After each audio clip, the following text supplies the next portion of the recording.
നമസ്കാരം സുഹൃത്തുക്കളെ, ശ്രീപത്മ അഗ്രി ടെക്കിലേക്ക് ഏവർക്കും സ്വാഗതം. ഇന്ന് ഞാൻ താമരപ്പൂ വെച്ചിട്ട് സോപ്പ് ഉണ്ടാക്കിയാലോ എന്ന് ആലോചിക്കുകയാണ്.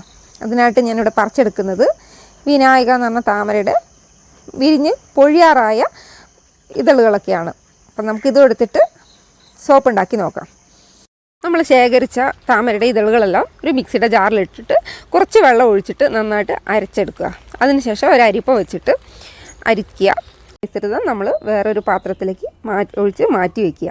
സോപ്പ് ഉണ്ടാക്കാനായിട്ട് ഞാൻ സോപ്പ് ബേസാണ് ഉപയോഗിക്കുന്നത്. 1/2 കിലോ വരുന്ന സോപ്പ് ബേസാണ് എടുത്തിരിക്കുന്നത്. ഇത് നമുക്ക് ഓൺലൈൻ സൈറ്റിലൊക്കെ വാങ്ങിക്കാൻ കിട്ടും. നമുക്ക് 2 തരത്തിൽ സോപ്പ് ഉണ്ടാക്കാം. ഒന്ന് സോപ്പ് ബേസ് വെച്ചിട്ടും പിന്നെ സോപ്പിൻ്റെ കിറ്റ് വെച്ചിട്ടും. സോപ്പിൻ്റെ കിറ്റ് വെച്ച് ചെയ്യുമ്പോൾ കുറച്ചധികം സമയം എടുക്കും, കുറച്ചധികം ശ്രദ്ധിക്കണം. പ്രത്യേകിച്ച് വീട്ടിൽ കുട്ടികളൊക്കെ ഉണ്ടെങ്കിൽ ഇത് കൈകാര്യം ചെയ്യുന്നത് വളരെ ശ്രദ്ധിച്ച് വേണം. അപ്പോൾ നമുക്ക് വളരെ എളുപ്പത്തിൽ ഉണ്ടാക്കാനായിട്ട് സോപ്പ് ബേസ് തന്നെ ഉപയോഗിക്കാം. സോപ്പ് കിറ്റ് ഉപയോഗിക്കുകയാണെങ്കിൽ അതിൽ വെളിച്ചെണ്ണയുടെ ആവശ്യമുണ്ട്. എന്നാൽ നമുക്ക് ഈ ബേസ് ഉപയോഗിച്ചാണ് ചെയ്യുന്നതെങ്കിൽ വെളിച്ചെണ്ണ ഞാൻ ഉപയോഗിക്കുന്നില്ല. അപ്പോൾ ആദ്യമായിട്ട് ഇത് ചെറിയ കഷ്ണങ്ങളാക്കിയിട്ട് ഒരു പാത്രത്തിലേക്ക് ഇടുക. ഡബിൾ ബോയിൽ ചെയ്യാൻ വേണ്ടിയിട്ടാണ് ഇങ്ങനെ ചെയ്യുന്നത്. എന്നിട്ട് വലിയൊരു ചെരുവ അല്ലെങ്കിൽ വലിയൊരു പാത്രത്തിൽ കുറച്ച് വെള്ളം എടുത്ത് അത് നമ്മൾ ചൂടാക്കുക. അതിനുശേഷം ഈ പാത്രം ഇറക്കി വെച്ച് അത് ഉരുകുന്നത് വരെ, സോപ്പ് ബേസ് എല്ലാം ഉരുകുന്നത് വരെ നന്നായിട്ട് ഇളക്കി കൊടുക്കുക. അത് ഒത്തിരി ചൂടിൽ ചെയ്യേണ്ട, കുറച്ച് സമയമെടുത്ത് നമ്മൾ ഇളക്കി അത് ഉരുക്കി എടുക്കുക. ഇങ്ങനെ മുഴുവനായിട്ട് ഉരുക്കുന്ന രീതിയിൽ നമ്മൾ ഇളക്കിക്കൊണ്ടേയിരിക്കണം. ഇപ്പം നല്ല രീതിയിൽ അത് ഉരുക്കിയിട്ടുണ്ട്. ഇതിൽ നമ്മൾ താമരയുടെ ചാറും ആണ് ഒഴിച്ചു കൊടുക്കുന്നത്. നന്നായിട്ട് ഇളക്കുക തന്നെ വേണം.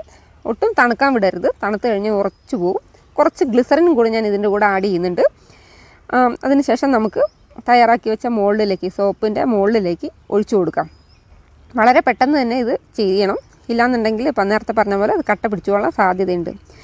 സോപ്പിൻ്റെ മോൾഡ് തന്നെ വേണമെന്നൊന്നുമില്ല. നമുക്ക് പ്ലാസ്റ്റിക് കപ്പുകളിലൊക്കെ ഒഴിച്ചിട്ട് ആ ഒരു ഷേപ്പിൽ ആക്കിയെടുക്കാവുന്നതാണ്. ഞാൻ കാലങ്ങളായിട്ട് ഞാൻ സോപ്പ് ഉണ്ടാക്കുന്നത് കൊണ്ട് ഞാൻ സോപ്പ് മോൾഡൊക്കെ ഇവിടെ എൻ്റെ കയ്യിലുണ്ട്. അതുകൊണ്ടാണ് ഞാൻ അതിലേക്ക് ഒഴിക്കുന്നത്. ഇത് കണ്ടില്ലേ, ഉണങ്ങി പിടിച്ച് കഴിഞ്ഞാൽ അല്ലെങ്കിൽ തണുത്ത് പോയി കഴിഞ്ഞാൽ എല്ലാം കട്ടയായിപ്പോവും. അതുകൊണ്ടാണ് നമ്മൾ ചൂടോടെ ഈ സോപ്പ് മുകളിലേക്ക് ഒഴിക്കുന്നത്. ഇങ്ങനെ തയ്യാറാക്കി വെച്ചത് നമ്മളൊന്ന് തണുക്കാനായിട്ട് വയ്ക്കുക. തണുത്തതിന് ശേഷം നമ്മൾ അതെന്താ സ്ഥിതി എന്ന് നോക്കാം. ഒരു ദിവസമാണ് ഞാനിങ്ങനെ വിൽക്കുന്നത്. അങ്ങനെ നമ്മുടെ താമരയുടെ സോപ്പ് റെഡിയായിട്ടുണ്ട്.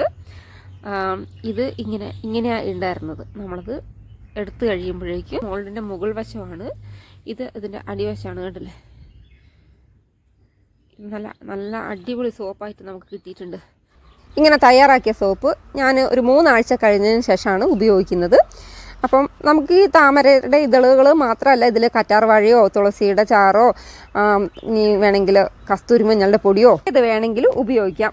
അപ്പം വീട്ടിലുണ്ടാക്കിയ താമര സോപ്പ് റെഡി ആയിട്ടുണ്ട്. വീഡിയോ ഇഷ്ടമായോ? ഇഷ്ടമായാൽ സപ്പോർട്ട് ചെയ്യുക. താങ്ക്